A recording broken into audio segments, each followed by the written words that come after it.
నేను మహాలక్ష్మి. మనం స్వీట్ షాప్లో బాదుషా చూస్తాం కదండి, తీసుకుంటాం కదా, బాగుంటుంది చిట్టి చిట్టి బాదుషాలు. అవి నేనైతే ఇంట్లో చేస్తున్నానండి.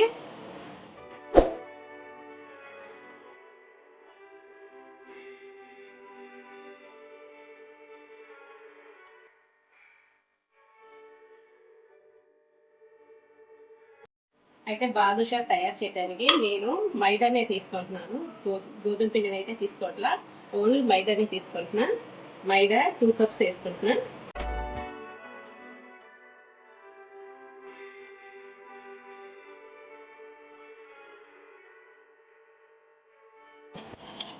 ఈ కప్తో 2 కప్పులు మైదా అయితే తీసుకుంటున్నా.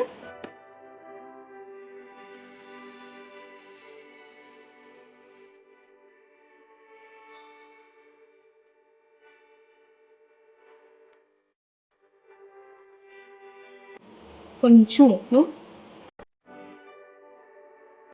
కొద్దిగా బేకింగ్ సోడా. డాల్డా కొంచెం వేడి చేసుకుని అయితే పోసుకోవాలండి, లేదా నూనె అయినా కూడా వేసుకోవచ్చు. నేనైతే డాల్డా అయితే వేసుకున్నా. డాల్డా వేస్తే చక్కగా బాగా వస్తాయి బాదుషాలు. ఇప్పుడు మొత్తం కలిపేసుకోవాలి పిండంతా. ఇప్పుడు బాదుషాలోకి పిండిలో అంటే బాదుషా పిండిలో కంటే కరెక్ట్ అంటే చక్కగా గడ్డ పెరుగుని అయితే తీసుకోవాలి. తీయగా ఉండాలి, పెరుగు అయితే పుల్లగా ఉండకూడదు. అంటే పెరుగుని వేసుకుంటే బాదుషాలు బాగా ఉంటాయి. చక్కగా గడ్డ పెరుగుని ఫ్రిడ్జ్లో పెట్టొద్దండి, బయటనే పెట్టి వాడుకోవాలి.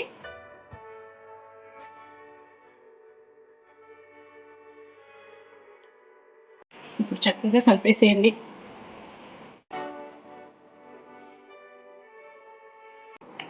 పిండిని బాగా కలుపుకోండి.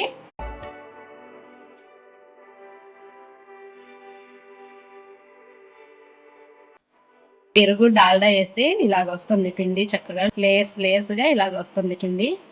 చక్కగా బాదుషాకి కరెక్ట్గా సరిపోతుంది. ఇప్పుడు పిండిని ఈ విధంగా కలుపుకున్నాం కదా, పంచదార పాకం పెట్టుకోవాలి కాబట్టి దీన్ని కొంచెం సేపు నాననివ్వాలి. ఇలాగా గాలిపోకుండా మొక్క పెట్టేసేసి పక్కన పెట్టేసేయము. ఏ కప్పుతో అయితే మైదా పిండి తీసుకున్నామో సేమ్ కప్పుతోనే పంచదార అయితే తీసుకోవాలండి. 1 కప్పు మైదా పిండికి 1 కప్పు పంచదార కరెక్ట్గా సరిపోతుంది. నేను 2 కప్పులు తీసుకున్నాను కాబట్టి మైదా పిండి 2 కప్పులు తీసుకున్నాను కాబట్టి పంచదార కూడా 2 కప్పులు అయితే తీసుకుంటున్నాను. చెప్పాను కదా, 1 కప్పు మైదాకి 1 కప్పు పంచదార కరెక్ట్ కొలతండి. నేను 2 కప్పులు మైదా తీసుకున్నాను కాబట్టి 2 కప్పులు పంచదార అయితే తీసుకున్నాను. కొంచెం వాటర్ పోసుకోవాలి, పంచదార కరగాలి కదా.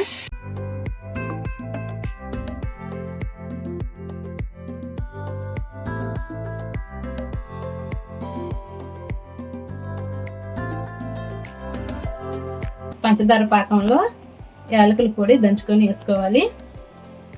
పాకం అయితే రెడీ అయిపోయిందండి. మనం గులాబ్ జామ్ పాకం కొంచెం లేతగా పట్టుకుంటాం కదా, గులాబ్ జామ్ పాకం మీద కొద్దిగా ముదురు పాకాన్ని అయితే పట్టుకోండి. మరీ ముదురు పాకం అయితే వద్దు, ఇలాగ చేతికి ఇలాగా అంటుకుంటే చాలు.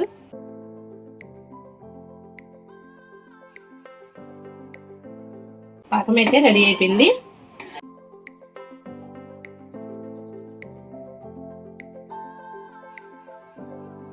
స్టవ్ కట్టేసేసుకొని పాకం చల్లారకుండా మూత పెట్టేసుకోవాలి. పంచదార పాకం అయితే పెట్టేశాను కదా, ఇప్పుడు బాదుషాను రెడీ చేసుకోవాలి. పిండిని ముందుగానే కలిపి పెట్టుకున్నాం కదా, చూసారా ఎలా ఉందో, చక్కగా నానిపోయింది పిండి. ఇప్పుడు కొద్దిగా వండ తీసుకొని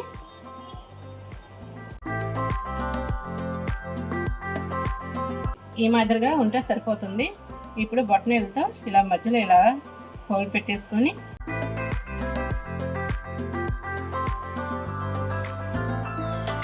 ఇలా పక్కన పెట్టేసుకోండి.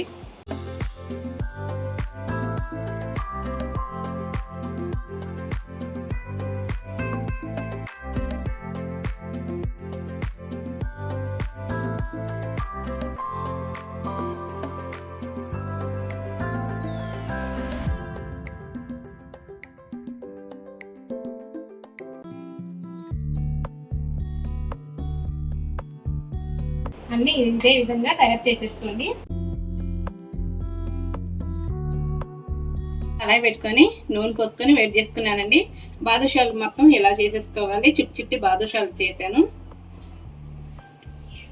ఒక్కొక్కటి వేసేసుకోవటమే.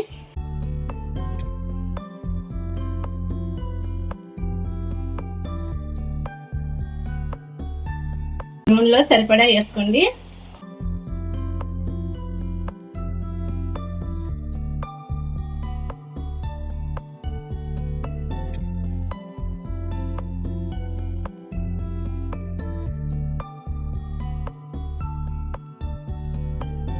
మంట మిడిల్ ఫ్లేమ్లోనే పెట్టుకోవాలి, ఎందుకంటే బాదుషా ఉడకాలి కదా, అందుకని మిడిల్ ఫ్లేమ్లోనే పెట్టుకుంటే చక్కగా ఉడుకుతుంది.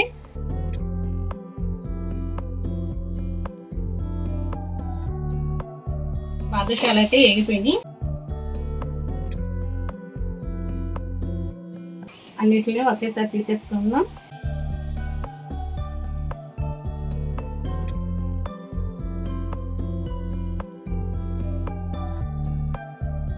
మరో వాయి వేసేసుకున్నాం బాదుషాలని. ఈ బాదుషాలని పంచదార పాకంలో వేసేసుకోవాలి.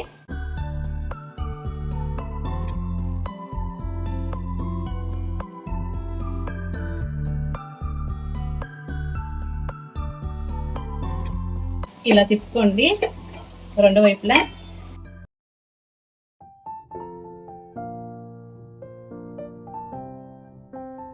కొంచెం సేపు అలాగే ఉంచుదాం, ఎందుకంటే పంచదార పాకం అంతా బాదుషా తీర్చేసుకుంటుంది కాబట్టి కొంచెం సేపు ఉంచుదాం.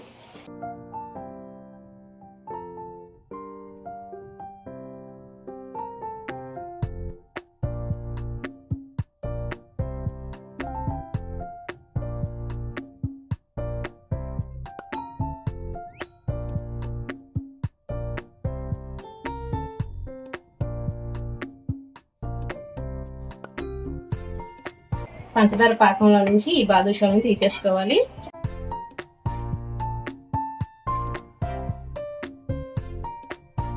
చిట్టి చిట్టి బాదుషాలు.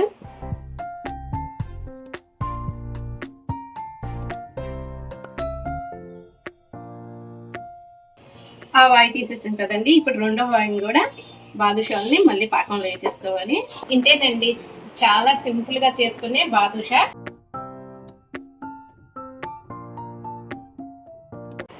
మనం స్వీట్ షాప్లో కొన్నట్టుగానే ఉంటుంది. నేను చెప్పిన కొలతలతో కరెక్ట్గా చేసుకుంటే కనుక సూపర్గా కుదురుతుందండి. చూసారా ఎలా ఉందో, చక్కగా జ్యూసీగా